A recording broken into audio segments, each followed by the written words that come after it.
баахан тоо мега төсөл хөтөлбөр яриад байдаг. Гэтэл энэний чи эцээц зориулт нь хаашаа чиглэх хэрэгтэй юм бэ гэхээр иргэний амжиргаа сайжрах хэрэгтэй. Тэгжиж бид нар хэдэн мянган залуучуудаа хилээндээс алхуулж, хүний нөөцийн хохирол авч, тархины гойчлолтод өртөхгүй байх хэрэгтэй юм л та. Тэгэхээр засгийн газрын одоо энэ хөтөлбөрийг харахаар процессын дахин инженерчлэл эднэр гэсэн үг хэллэгүүд ашиглаад байгаа юм. Ойлгож байгаа. Гэхдээ засгийн газрын хөтөлбөр энгийн иргэдэд ойлгомжтой байх хэрэгтэй. Тангад ном уншаад байгаа юм шиг сонсогдож болохгүй юмар байгаа. Хэнцэр ганган биш, яг оновчлолтой, хэмжих нэгжтэй тэр томьёол байх ёстой.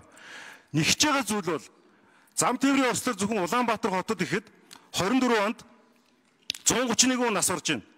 22, 23, 24 онд 318 хүний Эрдэнэт амнаас эрсдсэн. Тэгвэл засгийн газар үүнийг яаж байхгүй болгохын иргэдэн амнаасаа алддаггүй, эрүүл аюулгүй орчинд амьдрах хэрэгтэй орчныг яаж бүрдүүлэх гэдэг дээр зорилго тавьмаар байгаа юм. Хүчирхийллийн асуудал 17-оос 24 онд 9610 хүн хүчирхийлд өртсөн хохирчоор тодорхойлогдсон. Гэхдээ энэ нь хүчирхийллийн эсрэг үндсийн төвийн хэлж байгаагаар бол дөнгөж 11 л мэдэгдэж байгаа.